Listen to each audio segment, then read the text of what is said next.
On to our worked examples now. So let's go through them, shall we? With our worked examples, there's a couple things that we need to kind of keep in mind. We are essentially finding the area for each of these. So first thing I'm going to write up the top here is my formula so I remember. So I have my area equals my base multiplied by my height. And again, remember for me, I'm always looking for that with my parallelogram, which is my wonky, my wonky rectangle. For my height, I'm looking for that perpendicular or that L shape to my actual base. So I'm looking for my base and my height, and it needs to be perpendicular. So just keep in mind, you might need to move the shape around to make it the best you can. So first thing I want to find is this one, and again, we are going to follow an absolute process to make our lives much, much easier. So first thing, let's write out our equation. The next thing we need to do is substitute in for these values. So the way that we do that is we actually annotate our diagram. So using this diagram, I can see the easiest one for my base would actually be here. So my base here would be 1 centimeter, and my height is going to be this entire length, because I could also put this length here. And that is 4 squares in total, 1, 2, 3, 4. So that is 4 centimeters in total.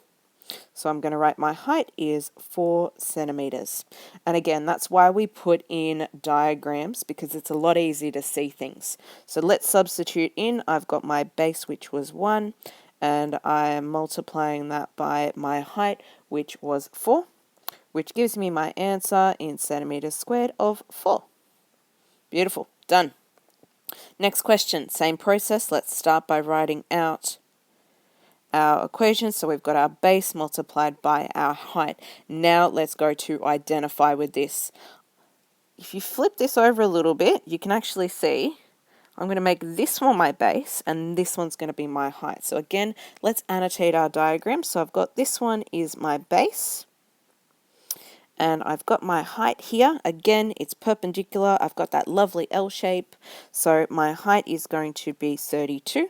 Now let's substitute in and solve. So once I put that in, I have 32 multiplied by 75, which gives me my answer of 2,400.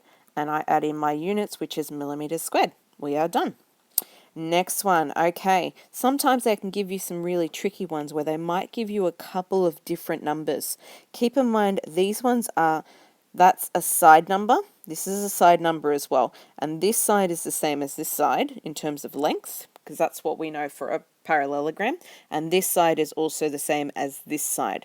But I have this one here, and I already have a sneaking suspicion that it looks a little bit like the height.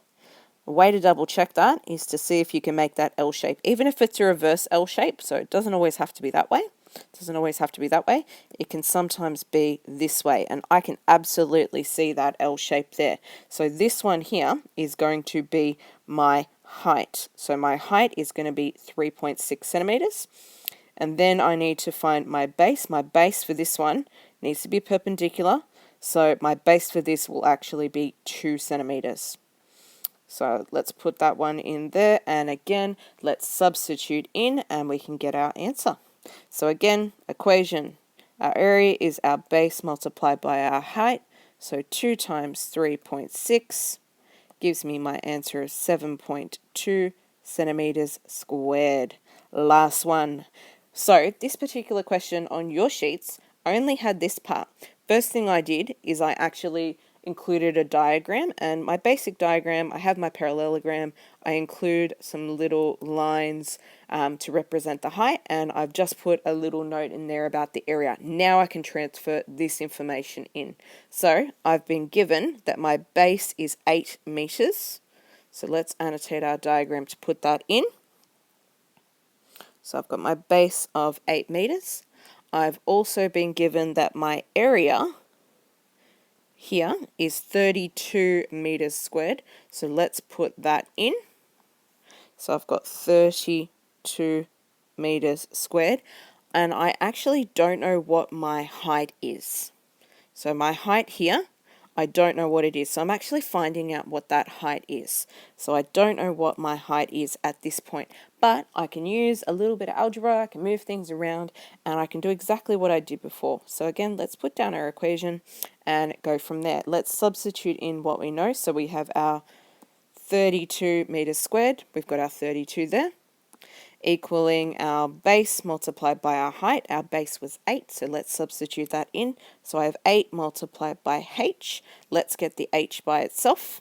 So I divide 32 by 8 to give me my value for h. So therefore, my value for h is actually, for my height, is 4 meters.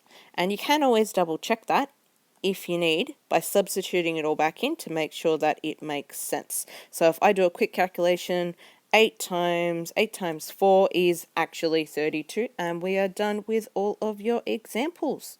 Moving on to your questions.